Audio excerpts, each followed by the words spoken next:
আয-যুলমু যুলুমাতু ইয়াওমাল কিয়ামা। আল্লাহু আকবার। জালেমদের বিচার খালি দুনিয়াতে হইতো না, জালেমদের বিচার শুধু দুনিয়াতে হবে না, আখিরাতে তাদের পরিণাম ভয়াবহ হয়ে যাবে। ঠিক না বেটি? এটাই আমরা বিশ্বাসী। আল্লাযীনা ইয়াকুলুনার রিবা লা ইয়াকুমুনা ইল্লা কামা ইয়াকুমুল্লাযী ইয়াতাখাব্বাতুহুশ শাইতানু মিনাল মাস যালিকা বিআন্নাহুম ক্বালু ইন্নামাল বাইউ মিসলুর রিবা ওয়া আহাল্লাল্লাহুল বাই'a ওয়া হাররামার রিবা। ও পূর্ব কালারাইতার যুবকের দল, আমার বয়সী, আমার উপরের বয়স, পবিত্র কোরআন শরীফের 114টা সূরার ভিতর থেকে 2 নাম্বার সূরা, যে সূরাটার নাম হইল সূরাতুল বাকারা। আমরা অনেকে মনে করি সূরা বাকারা কোরআন শরীফের 1 নাম্বার সূরা। দোস্ত না, সূরা বাকারার আগে আর একটা সূরা কোরআন শরীফও দেখবেন আছে, সেই সূরাটার নাম হইল সূরাতুল ফাতিহা।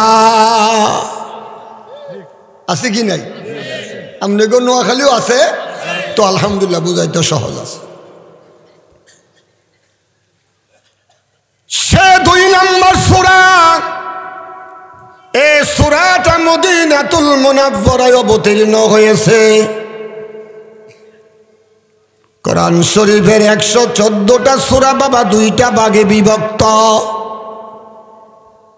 একটা ভাগ হলো মক্কায়, আর একটা ভাগ হলো মদিনায়। আমার নবী, আপনার নবী, মায়ার নবী, দয়ার নবী, কুল মাখলুকাতের নবী, শরীয়তের পয়গম্বর মুহাম্মদ আরবি সাল্লাল্লাহু আলাইহি ওয়াসাল্লামের 63 বৎসরের হায়াত মুবারককে বাবা 2টা ভাগে বিভক্ত করা হয়েছে। একটি ভাগ হলো মাক্কি জিন্দেগি, আর একটা ভাগ হলো মাদানী জিন্দেগি। মাক্কি জিন্দেগিতে নবুয়ত প্রাপ্তর পরে যে 13 বৎসর মাক্কি জিন্দেগি ছিল, এই 13 বৎসরের ভিতরে যতগুলো সূরা অবতীর্ণ হয়েছে, এই সূরাগুলোর শেষে দিয়া লেখা আছে মাক্কি সূরা। আর আমার নবী 10 বৎসর জিন্দেগি মদিনাতুল মুনাওয়ারা, চিরনিদ্রায় রওজায় গিয়া জিন্দা। দুনিয়ার থেকে বাবা নবীজি ওফাত হয়ে যখন রওজায় রওজায় যাওয়ার পরে জিন্দা সমস্ত নবী রাসূলগণ নিজ নিজ রওজার মধ্যে জিন্দা। আমার নবী 10 বৎসর মদিনাতুল মুনাওয়ারায় থাকা অবস্থায় যতগুলো সূরা নাজিল হয়েছে, সেই সূরাগুলোর শেষে লেখা আছে মাদানী সূরা। সেই সূরাটা মাদানী। ও দোস্ত, শব্দটা মদিনা না মাদানিয়া। মক্কা নয়, মাক্কা। মদিনারও না, মাদানী। ও দোস্ত, মাদানীতে যে সূরাটা নাজিল হয়েছে তার মধ্যে এক নাম্বার সূরা হলো সূরাতুল বাকারা। এই সূরাটা মদিনাতুল মুনাওয়ারায় অবতীর্ণ হয়। সূরার মধ্যে আয়াতের সংখ্যা হলো 286। আমি যে আয়াতটা তেলাওয়াত করলাম, এই আয়াতের নাম্বার হইল 275 নাম্বার আয়াত। 3 নাম্বার সিফারা, 6 নাম্বার পৃষ্ঠা। হেফজুল কোরআনের মোতাবেক নাজারা কোরআন শরীফের মধ্যে বেশ কম হতে পারে। 6 নাম্বার পৃষ্ঠার শুরু থেকেই আমার আল্লাহ পাক বয়ান করেন, ওয়াজ করেন, আল্লাযীনা ইয়াকুলুনার রিবা লা ইয়াকুমুনা ইল্লা কামা ইয়াকুমুল্লাযী ইয়াতাখাব্বাতুহুশ শাইতানু মিনাল মাস। ও পূর্ব কালারাইতার আমার বান্দারা, খেয়াল করে তোমরা শোনো, আমার মালিক কি কয় শোনো। ও পূর্ব কালারাইতার বান্দারা, মালিক বলে যারা দুনিয়ার জমিনে সুদের ব্যবসা করলা, যারা দুনিয়াতে সুদে টাকা লাগাও, যারা দুনিয়াতে সুদের টাকা গ্রহণ করো, যারা দুনিয়াতে সুদের সাথে সম্পৃক্ত, সুদের লেখক হও, সুদের জন্য সাক্ষী হও, কিয়ামতের ময়দানে তোমাদেরকে আমি আল্লাহ পাগল মাত্তাল বানাইয়া শয়তানে আসর করলে, জিনে কোনো মানুষকে আসর করলে ওই মানুষটা যেমন অসুস্থ হয়ে যায়, তার সুস্থ ব্রেনটা বাবা অসুস্থ হয়ে যায়, তার মস্তিষ্ক ঠিক থাকে না, সে মস্তিষ্ককে বিগড়ে ফেলে, ওই মানুষ আর ঠিকভাবে কথা বলতে পারে না, বাবাকে চিনে না, মাকেও চিনে না, ভাইকেও চিনে না, মেম্বার চেয়ারম্যান কাউকে চিনে না, যা খুশি তাই করতে থাকে, মাত্তালের মতো হইয়া যা। আমার মালিক বলে, যারা সুদ খাইবা, যারা সুদ দিবা, যারা সুদ নিবা, যারা সুদের লেখক হইবা, যারা সুদের সাক্ষী হইবা, কিয়ামতের ময়দানে তোমাদেরকে এরকম পাগল মাত্তাল বানাইয়া শয়তানে দরা রোগীর মতো বানাইয়া ময়দানে হাসরে তোমাদেরকে দাঁড়া করাইয়া দেওয়া হবে।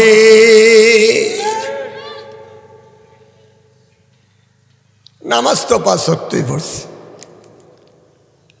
মসজিদের সবার আগের কাতারে নামাজের অদ্ভুত করতেছি। আরে নামাজকে বলেই তৈলে কি লাগবো, সেটা অত জানুন লাগবো, কথা কয় না। শুধু নামাজের রস কইরা গেলাম গা, রোজা রস কইরা গেলাম, সামনে রোজার মাস আইতেছে, হজের মৌসুম আইলে হজের রস কইরা গেলাম। হজ কবুল হওয়ার জন্য কি টাকা লাগবে? নামাজ কবুল হওয়ার জন্য খাদ্য কেমন হতে হবে, হালালু খাদ্য খাবে না হারাম খাবে, সে বিষয়ে তো জানার দরকার আছে, কথা কয় না। সবার আগের কাতারে নামাজ পড়ে মসজিদ, দাঁড়িয়েও আলহামদুলিল্লাহ এই লম্বা। হজও করছে জীবনে 14 বার, টাকা আছে, ফুট 4টা ইটালি থাকে, আর টাকা পাঠাইতেছে প্রতি বছর হজে জায়গা, হজের টাই মন করে আটে, মাথার মাঝে কালা কাপড়ের একটা বিড়া লাগায়, জুব্বা একটা মাটি দিয়া শেষরে আটে। কিও ভাই সাহেব, আপনার দিয়ে দেখলাম না বেশ কয়েকদিন, কতটা জানোস না আমি যে মুখটা শরীর বেশি হজ করতাম বুঝলেন, মাইকিং করতেছে কি বলেন, কতটা শুনোস না? 14 বার হজ করলাম, 14 বার হজ করলাম, অ্যাডভার্টাইজ করতে 14 বার হজ করছে। কিন্তু গ্রামের মধ্যে মহল্লার মধ্যে সুদের বেলা টাইম বড় চ্যাম্পিয়ন, খালি দানের উপরে টাকা লাগা, জমিনের উপরে টাকা লাগা, কথা কয় না। আমগো দেশে ওইটা আছে কিনা, আমগো দেশও আছে, টাকাই থাকে। বছর শেষে 1 লাখ টাকা দিলে 20 মণ ধান মাইপা লইয়া জাগা, এই দেশও আছে। ও তো রুগী ভালো পাওয়া গেছে, চিকিৎসা ঠিক মতো হইতেছে, দেখা যায়। অগ্রিম, এটা অগ্রিম টাকা লাগায়, টাকাই রয়েছে, ধান 20 মণ ভয়া লাইছে। আবার কেউ টাকা দিয়া টাকা সুদ খায়, 1000 টাকা দিলে সেটা বড় সুদি, হ্যাঁ 100 টাকা মাসে, কথা কয় না। যে একটু দুর্বল যদি হ্যাঁ কাছে না নেয়, আমার 60 টাকা দিও, 60 টাকা দিও, 1060 টাকা দিও মাসে, আমার কাছেও টাকা আছে। আরেকজনে গিয়া দূর 60 টাকা, আমি আরো 10 টাকা কমাই দিব, আমার কাছে 50 টাকা দিল, টাকা পাইবার টাকা নিও। কিন্তু এইভাবে কাউকে দিতে রাজি না। হাওলাত চাইলে টাকা পাওয়া যায় না, হাওলাত বুঝেন, ধার বুঝেন, কর্জ বুঝেন, 3টাই মিললে একটা, যেটা বুঝেন সেটা। ধার চাইলে টাকা পাওয়া যায় না, আর সুদ দিলে টাকার অভাব হয় না। সুদি দ্বারা শুধু খুররা নামাজ তোমার সামনে কাতার দ্বারায় ভরে, কিয়ামতের ময়দানে বলবে, ও বান্দা হিসাব হজ 14 বার করছো, নামাজ ও সামনের কাতার দ্বারায় বসো, জাহান্নামে যাওগা, কই যাও, জাহান্নামে চলে যাও। আমার নবী, আপনার নবী, মায়ার নবী, দয়ার নবী, কুল মাখলুকাতের নবী, শরীয়তের পয়গম্বর মুহাম্মদ আরবি সাল্লাল্লাহু আলাইহি ওয়াসাল্লাম বলে, ক্বালান নবী সাল্লাল্লাহু আলাইহি ওয়াসাল্লাম লা ইয়াদখুলুল জান্নাতা জাসাদুন গুযিয়া বিল হারাম। যে ব্যক্তির শরীরের মধ্যে এক ফোঁটা অপবিত্র রক্ত থাকবে, যার শরীরের মধ্যে এক টুকরা গোশত অপবিত্র খাবারের দ্বারা তৈরি হবে আর থাকবে, ওই লোক আল্লাহর জান্নাতে প্রবেশ করতে পারবে না।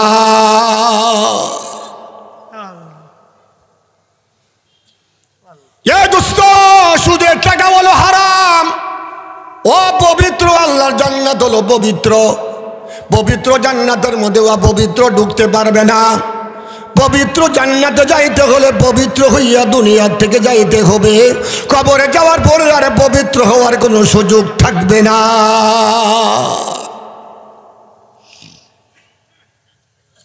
ও যুবকের দল, খেয়াল করে শোনো, বয়ান বেশি লম্বার দরকার নাই।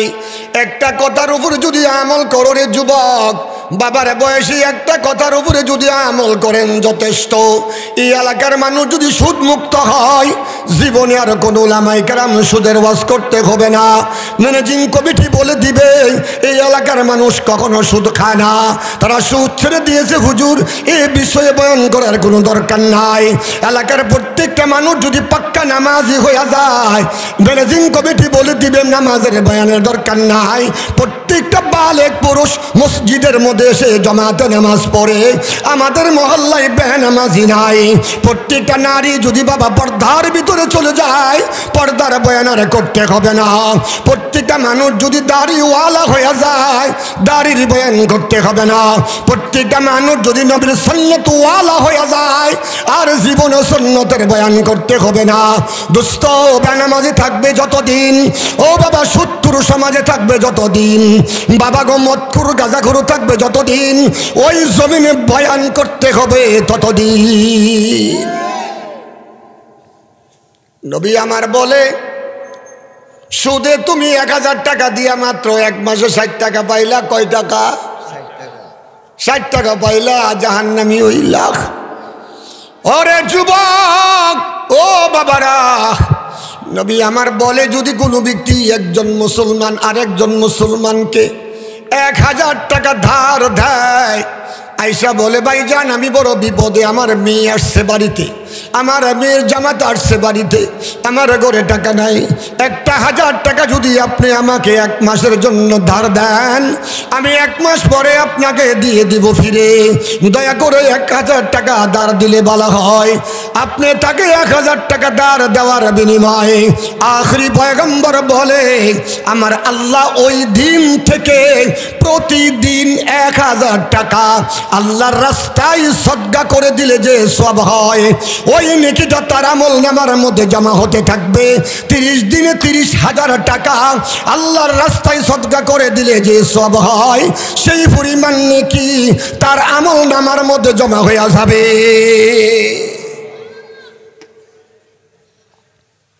টাকা টাকাই রইল, 30,000 টাকার সওয়াব পাওয়া গেল। এই দোস্ত, 1 মাস পরে আবার আসিয়া বলতেছে, দোস্ত বিপদে পড়ে গেছি, মেহেরবানি করে আমার আর 1 মাস সময় দিলে ভালো হয়, আমি টাকা ম্যানেজ করতে পারি নাই। ওই লোকটা দয়াবান বলল, যাও চিন্তা করো না, আরো 1 মাস সময় দিলাম। আখরি পয়গম্বর বলে, তুমি তোমার ভাইকে এই ইহসান করার কারণে আল্লাহ তোমার আমলনামায় আজ থেকে প্রতিদিন 2000 টাকা আল্লাহর রাস্তায় সদকা করলে যে নেকি হয়, সেই পরিমাণ নেকি তোমার আমলনামায় জমা হতে থাকবে।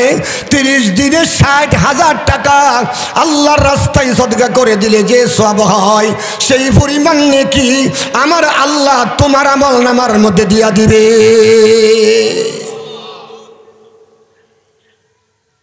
2 মাসে কত হইল? 90,000। কত? 90,000 পাইল। কোথায় পাইল? আখেরাতে পাবে, যেখানে গিয়ে বাবা কোনো নেকি দেওয়ার লোক থাকবে না। ওরে বাবা, জাহান্নামের আগুন যখন দাও দাও করে জ্বলবে, আমার নবী আপনার নবী মায়ার নবী বলে, ওই 2 মাস পরে যদি লোকটা আবার আইসা বলে, দোস্ত আমি আরো বিপদে পড়ে গেছি, আর 1 মাস সময় আমারে বাড়ায় দিলে ভালো হয়। লোকটা বলল, যাও, আমি তোমার আরো 1 মাস সময় দিলাম। আখেরি নবী বলে, ওই দিন থেকে প্রতিদিন 3000 টাকা আল্লাহর রাস্তায় সদকা করলে যে সব হয়, সেই পরিমাণ সওয়াব তোমার আমলনামায় জমা হবে। 30 দিনে 90,000 টাকা আল্লাহর রাস্তায় সদকা করে দিলে যে সব হতো, সেই পরিমাণ নেকির মালিক তুমি হয়ে যাইবা। 1000 টাকা 3 মাস ধার দিলেন, আপনার আমলনামায় 1,80,000 টাকার নেকি জমা হয়ে গেল। নবী আমার বলে, এমন কঠিন ভয়াবহ হাসরের মাঠ বাবা কায়েম হইয়া যাবে, যেদিন বন্ধু বন্ধু বলে পরিচয়ও দিবে না, মা তার সন্তানকে পরিচয় দিবে না, ও বাবা দুস্থ নেতা তার কর্মীর পরিচয় দিবে না, পরিচয় দিবে না, নেত্রীও তার দলের পরিচয় দিবে না। এখন যদিও বলে, ওরে বাবা, এখন যদিও মানুষ মিছিল করে, ব্যক্তির সে দল বড়, ওরে বাবা, ব্যক্তির সে দল বড়, দলের সে নেতা বড়, এই জাতীয় মিছিল দিতাছ, কিয়ামতের ময়দানে হে নেতা তোমার পরিচয় দিবে না। আল্লাহর পবিত্র কোরআনে মওলা পাক নিজেই বলেছে, ইয়াউমা ইয়াফিরুল মারউ মিন আখিহি ওয়া উম্মিহি ওয়া আবিহি ওয়া সাহিবাতিহি ওয়া বানি লিকুল্লি ইমরিইম মিনহুম ইয়াউমা ইযিন শা'নুন ইউগনি ওয়ুজুহু ইয়াউমা ইযিন মুসফিরা দাহিকাতুম মুস্তাবশিরা ওয়া ওয়ুজুহু ইয়াউমা ইযিন আলাইহা গাবারা তারহাকুহা কতারা উলাইকা হুমুল কাফারাতুল ফাজারা। আমার মালিক বলে, কিয়ামতের ময়দানে তোমার ভাই তোমারে ভাই বলে পরিচয় দিবে না, তোমার মা তোমাকে সন্তান বলে পরিচয় দিবে না, তোমার বাবাও তোমাকে সন্তান বলে পরিচয় দিবে না, তোমার স্ত্রী তোমাকে স্বামী বলে পরিচয় দিবে না, তোমার সন্তানগুলোও তোমার বাবা বলে পরিচয় দিবে না। এমন একটা কঠিন ভয়াবহ হাসর মাঠে যখন তুমি দাঁড়ায়া যাইবা, 1000 টাকা এক ব্যক্তিকে 3 মাসের জন্য দাঁড়া দেওয়ার কারণে তুমি দেখবা বিশাল আকারে একটা পাহাড় দেখা যায়। মালিক বলবে, ও বান্দা, তোর চিন্তার কোনো কারণ নাই, ওই যে পাহাড়টা দেখা যায়, ওই পাহাড়টা হলো তোর নেকির পাহাড়। লোকটা বলবে, পরওয়ারদিগার আলম, এত নেকি কিভাবে হলো? এত নেকির কাজ তো আমি দুনিয়াতে করি নাই। আল্লাহ বলবে, তুই সুদে টাকা না লাগাইয়া আমার এক বান্দাকে তুই ইহসান করতে গিয়া তুই ওই লোকটার ধার দিয়েছিলে, আমি আল্লাহ তোর আমলনামার মধ্যে এইভাবে নেকি জমা করতে করতে আজকে বিশাল পাহাড়ের মালিক তুই হয়ে গেলে।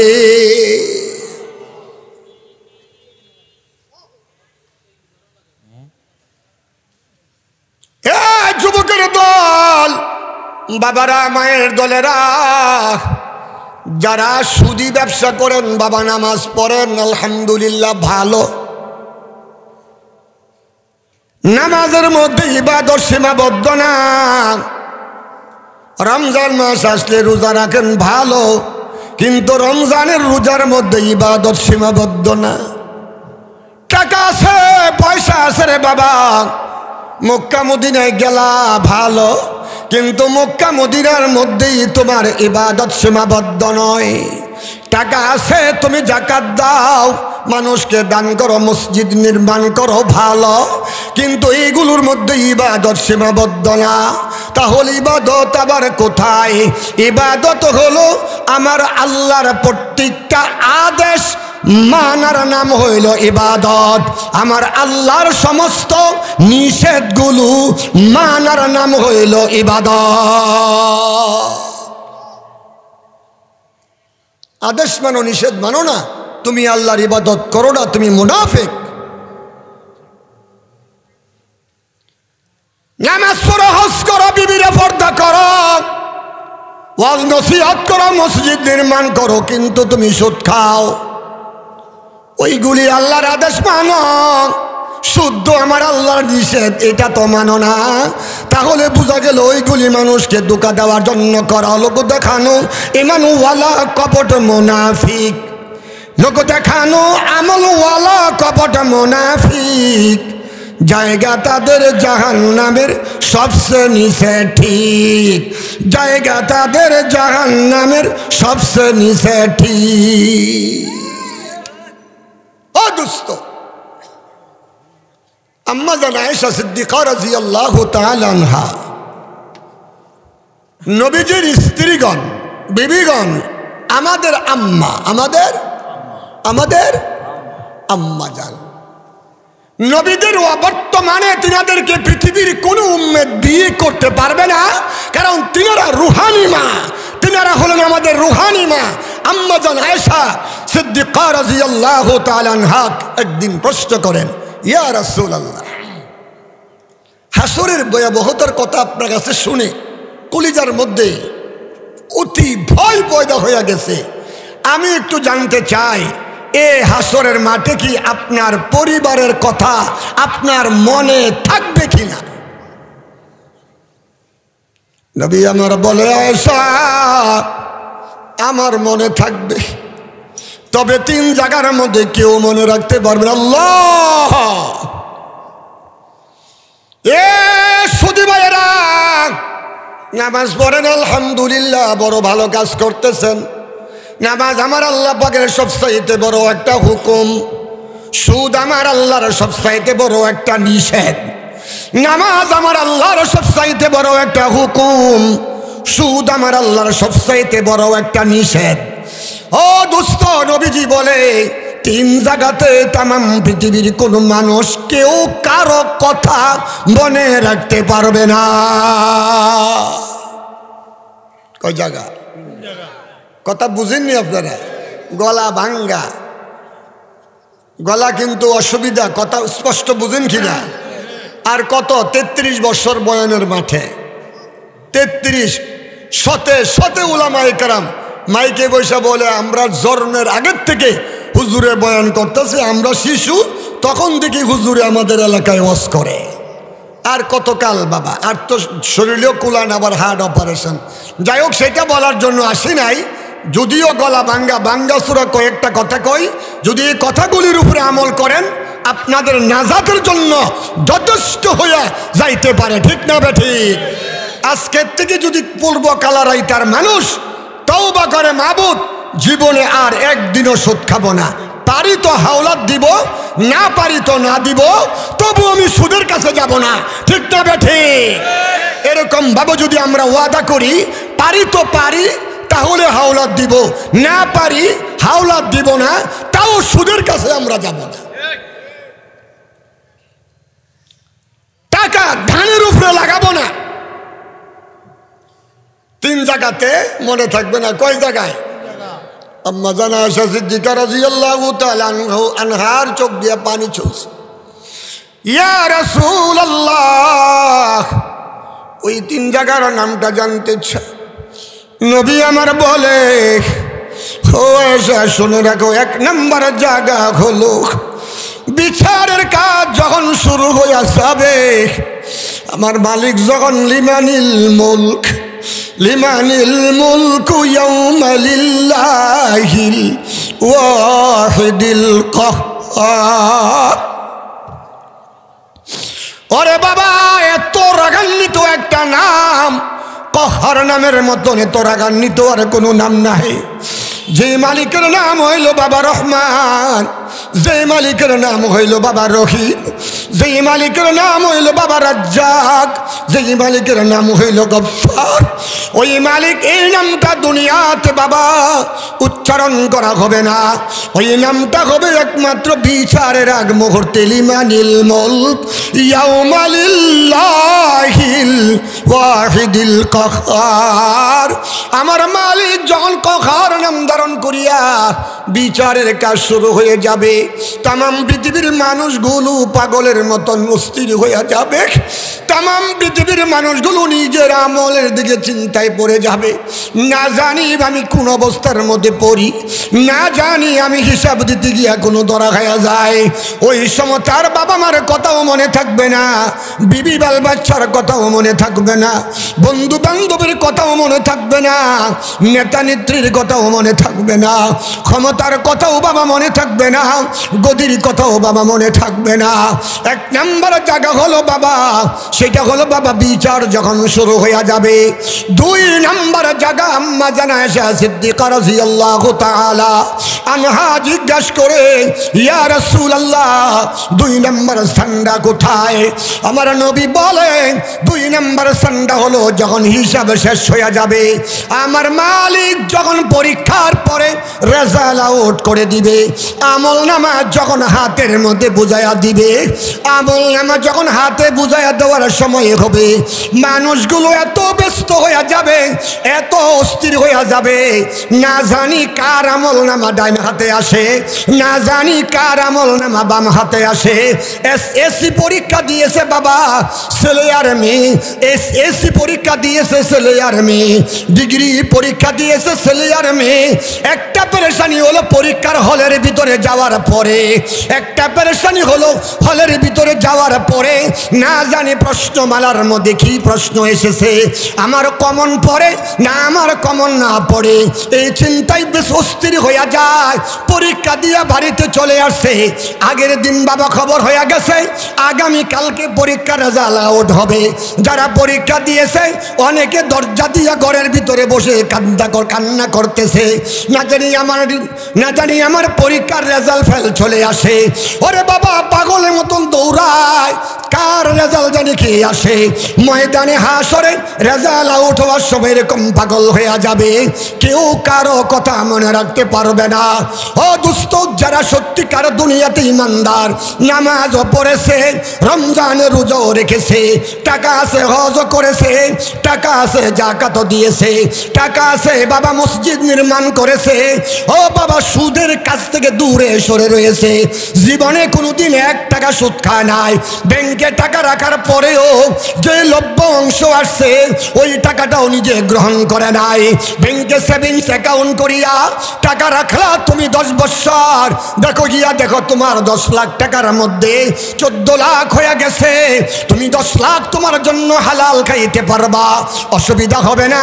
বাকি 4 লক্ষ টাকা তুমি যদিও উঠাও, এই টাকাটা আল্লাহর রাস্তায় না, গরিবদেরকে তুমি দান করে দিবা, সওয়াবের আশা করা যাবে না। অর্থাৎ এই টাকা দানের দ্বারা নেকি হোক এমন কোনো নিয়ত করা যাবে না। যেহেতু এটা সুদের টাকা, ওই টাকাটা এমন গরিব দুঃখী দরিদ্র এমন মিসকিনদেরকে দিবা যারা দুনিয়াতে চলা বড় কষ্ট, এমন গরিবদেরকে তুমি নেকের নিয়ত না করিয়া তুমি দান কইরা দিবা। আল্লাহ কয় তুই নেকের নিয়ত করস নাই, যেহেতু টাকাটা পবিত্র নয়, তারপরেও আমি আল্লাহ তোর আমল নামার মধ্যে নেকি জমা করে দিব।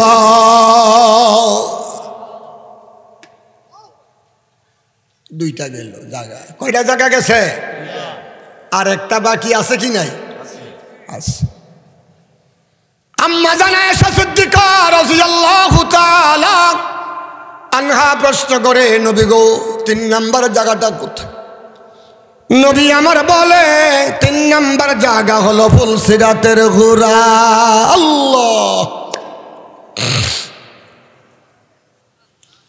যে রাস্তা 10,000 বছর পর্যন্ত উপরের দিকে উঠতে হবে, 10,000 বছর পর্যন্ত সোজা চলতে হবে, 10,000 বছর পর্যন্ত নিচে নামতে হবে, মোট মিলাইয়া 30,000 বৎসরের ফুলসিরাতের রাস্তা। ওই রাস্তার প্রশস্ত কত হবে? দৈর্ঘ্য হলো 30,000 বৎসর, প্রশস্ত কত হবে? 6 ফিট হবে না 8 ফিট হবে না 13 ফিট হবে না 20 ফিট না 30 ফিট হবে? ও দুস্থ, নবীজির হাদিসের মধ্যে প্রমাণ হয় ওই রাস্তার প্রশস্ত হবে মাথার চুল থেকেও চিকু।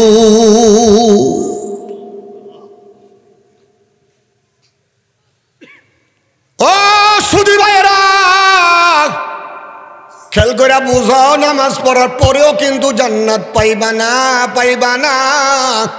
নবী বলেছে ওয়ালা আনা রাসূলুল্লাহি সাল্লাল্লাহু আলাইহি ওয়াসাল্লাম আকিলার রিবা ওয়া মুকিলাহু ওয়া কাতিবাহু ওয়া শাহিদাইন, যিনি সুদ দিলা, যিনি সুদ গ্রহণ করলা, যিনি সুদের লেখক হইলা, কাগজের মধ্যে লেখলা, যিনি আবার নিচে দিয়া সাক্ষী হইলা, যদি আপনার কাছ থেকে টাকা নিয়েছে অস্বীকার করে, আমি 10 জনের সামনে দাঁড়াইয়া সাক্ষী দিব, আমি সাক্ষী হইয়া গেলাম।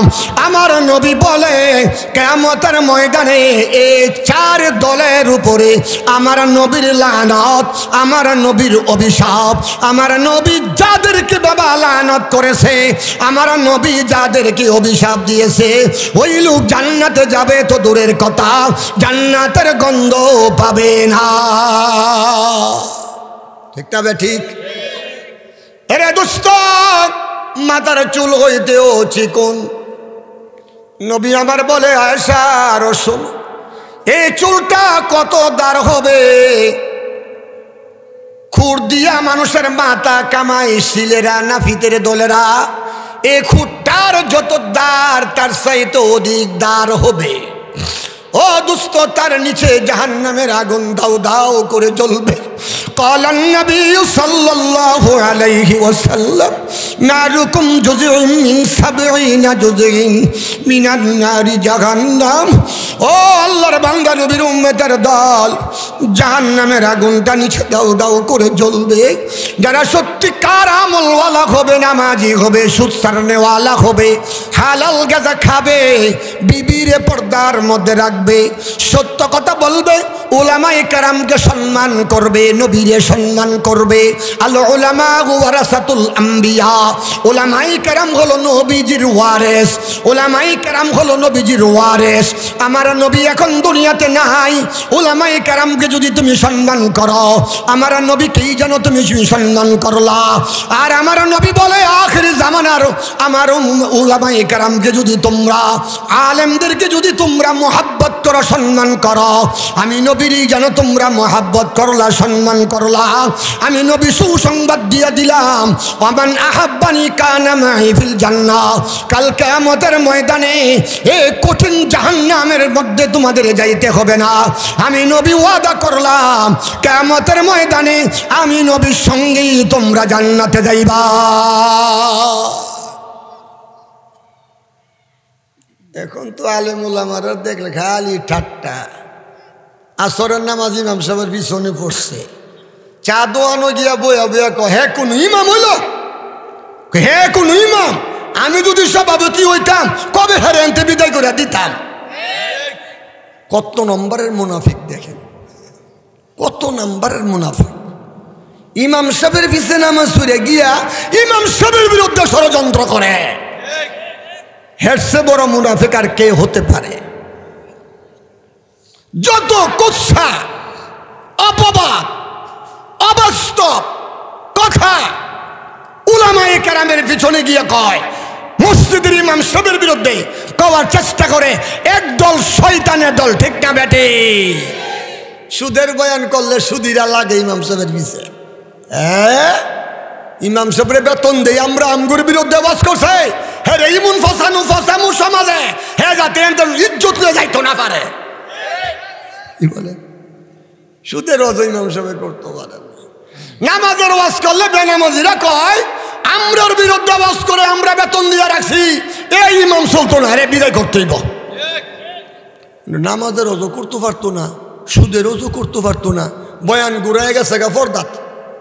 এবার পর্দা রোজ করে পরে গিয়া আরেক দলে কয়, হ্যাঁ আমার মেয়ে, আমার এই বিবি সাতার ভাইয়া বাজারে, কাশীপুর বাজারে গিয়ে ঘুরে গেলে, হ্যাঁ তো আমারে কইছে বেতন তো আমিও দেই, হের মতন ইমামের সমাজে চলতো না, তার বিরুদ্ধে একটা দল ভাগাইতেইব। কথা কয় না।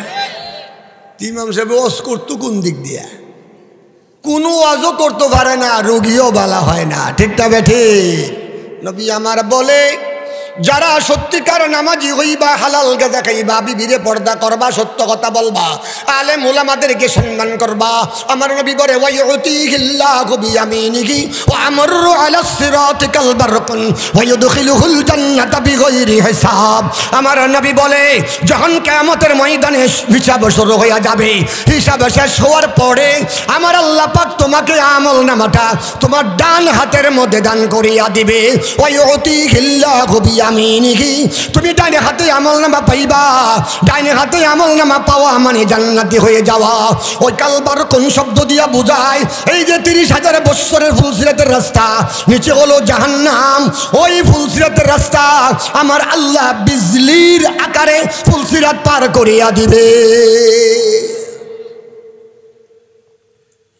আল্লাহ আল্লাহ আল্লাহ। সেই জন্য কবিতার ভাষায় বলে ডান হাতেতে আমল নামা লাভ করিবে যারা, কঠিন হাসর ময়দানেতে চরম সুখী তারা। খুশির সাথে বলবে তারা একে দুসরার কাছে, দেখো তো ভাই ইহার মাঝে কি সব লেখা আছে। বন্ধু দেখো, আমার আল্লাহ ওয়াদা করছে আমি সুদ না খাইলে, হালাল গাঁজা খাইলে, 5 ওয়াক্ত নামাজ পড়লে, বিবিরে পর্দায় রাখলে, আল্লাহ উলামায়ে কেরাম ইমাম সাহেব হুজুরের শ্রদ্ধা করলে আল্লাহ আমারে জান্নাত দিব। 10 দুনিয়ার সমান একটা জান্নাত আল্লাহ আমারে দিব। আল্লাহর ওয়াদা আজকে আমার হাতে আমলনামা দিয়ে পুরা করছে। গান সুবহান আল্লাহ। দেখেন আমার আমলনামা কি লেখা দিছে, 10 দুনিয়ার সমান এক জান্নাতের মালিক আমারে বানাইয়া দিছে। আল্লাহ আল্লাহ আল্লাহ। আপনারা কি চান না 10 দুনিয়ার সমান একটা জান্নাতের মালিক হতে? কে কে চান? হাত তুল্লা দেখায়। নারায়ে তাকবীর, নারায়ে তাকবীর, নারায়ে তাকবীর। আমিন। হাত নামান। মাশাআল্লাহ। আপনারা সবাই ইনশাআল্লাহ এই জান্নাতে যাইতে রাজি আছেন তো? ইনশাআল্লাহ। জাহান্নামে যারা মানবে না, নামাজ পড়ে, সুদ খায়, বিবিরে বেপরদায় চালায়, উলামায়ে কেরামের বিরুদ্ধে ষড়যন্ত্রের জাল বুনে, যেমন বর্তমানে আমাদের বাংলাদেশের বিরুদ্ধে একটা দল কাঁটাতারের বাহিরে তাকিয়া তারা ষড়যন্ত্রের জাল বুনতেছে। ঠিক না বেঠে? আতামরার ঘরের আতামরারা খবর পান না? খবর পান না মিয়া? একটার পর একটা নিত্য নতুন ষড়যন্ত্রের জাল তারা বুনতেছে আমাদেরকে সে জালের মধ্যে আটকানোর জন্য।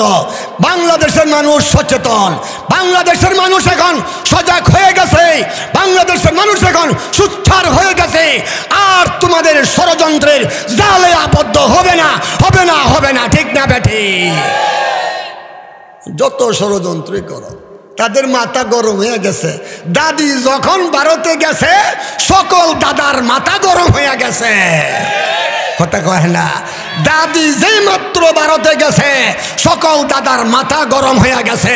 তারা ঘুম নাই, আহার নাই, নিদ্রা নাই, 24 ঘন্টা বাংলাদেশ কিভাবে ধ্বংস করে দেওয়া যায় চিন্তা করতেছে। এত সহজ মনে কইল না। বাংলাদেশে এখনো 16 কোটি রূপে মুসলমানই আছে। এই মিয়া গাজার মধ্যে মাত্র 22 লক্ষ মানুষ, যোদ্ধার সংখ্যা হলো মাত্র 25 থেকে 30 হাজার। গাজার তারাই তো বিজাতির কাছে মাথা নত করতেছে না, করবে না। তাদের একটাই দাবি, আমরা শাহাদতের পেয়ালা, এই আমরা ফিলিস্তিনিতে থেকে শাহাদতের পেয়ালা পান করব, তারপরেও আমরা ইসরায়েলের কাছে আত্মসমর্পণ করব না, আমরা মাথা নত করব না, আমরা ঈমান নষ্ট করব না। যদি 22 লক্ষ মানুষ সারা বিশ্বের ইহুদি বেঈমান ইহুদির দলের ষড়যন্ত্র করতেছে আর সাহায্য সহযোগিতা ইসরায়েলকে করতেছে, এরপরেও তাদেরকে দুর্বল করতে পারে না। বাংলাদেশে 80 কোটি মানুষ, এই বাংলাদেশে 16 কোটি মানুষ এখনো ইনশাআল্লাহ আছে। মনে করিও না যদি জিহাদের ডাক আসে, জিহাদ করে হলেও ঈমান নিয়ে কবরে যাইতে বাংলার মানুষ প্রস্তুত। ঠিক না বেঠে? আপনারা রাজি আছেন? কেডা কেডা রাজি? হাত তুলেন। নারায়ে তাকবীর। আমিন। হাত নামান। আল্লাহ কবুল করুক, আল্লাহ কবুল করে সকলে বলেন আমিন। উল্টা পাল্টা বুঝছেন না, বর্তমান প্রেক্ষাপটে যেটা আছে কিছু কওয়াই লাগে। আমরা না কইলে আপনারা বুঝবেন কোত্থেকে।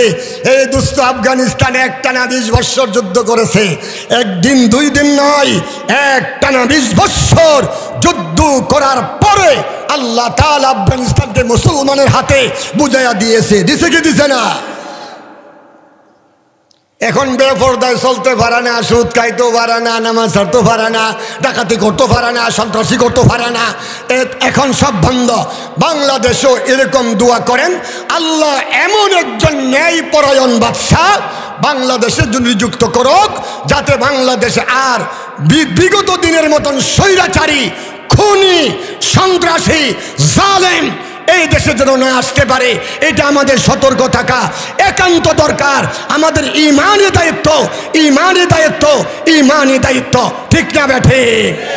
আর যারাই ক্ষমতায় আসার জন্য লালায়িত উঠতে উড়া লাগছেন, আপনাদেরকে বলি, যদি আপনারাও ক্ষমতায় যেও আসেন, ক্ষমতায় আইসা যদি বিগত দিনের সরকারের মতন টাকা পাচার করা শুরু করেন, স্বৈরাচারী করেন আর খুন করেন, আপনারও বিগত দিনের সরকারের মতো এই দেশে পলাইয়া যাইতে হইব, ঠিক না বেঠে?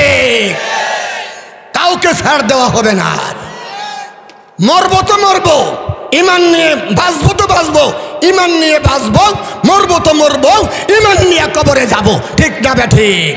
আল্লাহ আপনাদেরকে কবুল করে আমরা কখনো ঘুষ খাবো না, সুদ খাবো না, নামাজ ছাড়বো না, বিবিরে বেপরদায় ছাড়বো না, পরের গীবত শেকায়েত করবো না, পরের গীবত শেকায়েত করবো না, কখনই আমরা উলামায়ে কেরামের বিরুদ্ধে আর ষড়যন্ত্রের জাল বুনবো না। আল্লাহ আমাদের সবাইকে কবুল করে সকলে বলেন আমিন, সকলে বলেন আমিন। এখন দোয়া হবে দোস্ত। লম্বা চোরা সময় বয়ান করলাম, 1 ঘন্টা ঘড়ি ধরে বয়ান করছি। 1 ঘন্টা বয়ানের ভিতরে যে বিষয়বস্তু নিয়ে আলোচনা করছি, এই কঠিন জাহান্নাম থেকে বাঁচার জন্য, জাহান্নাম থেকে বাঁচার জন্য 1 নম্বর শর্ত হালাল গাঁজা খাওয়া। ইবাদত কবুল হওয়ার জন্য 1 নম্বর শর্ত হলো হালাল গাঁজা খাওয়া। 1 নম্বর শর্ত হলো হালাল গাঁজা খাওয়া, নিজের বিবিকে পর্দায় রাখা, হালাল পোশাক, পবিত্র পোশাক পরিধান করা। আপনার জামার মধ্যে যেমন এক সাইডে দিয়ে একটু মলমূত্র লেগে আছে, এই জামা গায়ে দিয়ে নামাজ পড়লে নামাজ হয় না। সুদের টাকা খাইয়া শরীরে গুস্ত রক্ত তৈয়ার করলে এ শরীর আল্লাহর পবিত্র জান্নাতে যায় না। আল্লাহ তাআলা আমাদের সবাইকে কবুল করে। আমরা সবাই রাজি আছি তো ইনশাল্লাহ? সুদ খাবো না তো? সুদ খাবো না তো? সুদ কার নিষেধ? সুদ কার নিষেধ? নামাজ কার আদেশ? নামাজ কার আদেশ? নামাজ পড়া ইবাদত, সুদ ছেড়ে দেওয়া ইবাদত, মিথ্যা কথা ছেড়ে দেওয়া ইবাদত, গীবত শিকায়াত ছেড়ে দেওয়া ইবাদত, নিজের বিবিরে পর্দা করা ইবাদত, হালাল রুজি করা ইবাদত, উলামায়ে কেরামকে সম্মান করা ইবাদত, মুরব্বীদেরকে সম্মান করা ইবাদত, আপনি মিথ্যা কথা ছেড়ে দেওয়া ইবাদত, বাবা বড়ি, ইয়াবা বড়ি, ফেন্সিডিল, ডাল, গাঁজা, মদ এগুলি ছেড়ে দেওয়া ইবাদত, ইবাদত, মাজার পূজা ছেড়ে দেওয়া ইবাদত, ইবাদত। আল্লাহ আমাদের সবাইকে কবুল করে সকলে বলি আমিন। আমা আলাইনা ইল্লাল বালাগ। এখন আপনাদের সম্মুখে আজকের মাহফিলে যিনি প্রধান অতিথি, তিনি কিছু কথা বলবেন বা সভাপতি, তেনারা 2-4 মিনিট কথা বলার পরে দোয়া করা হবে। গভীর রাত পর্যন্ত বয়ান শুনে ফজরের নামাজ না পড়লে এই বয়ানের দ্বারা কোনো ফায়দা হাসিল হবে না। আমা আলাইনা ইল্লাল বালাগ।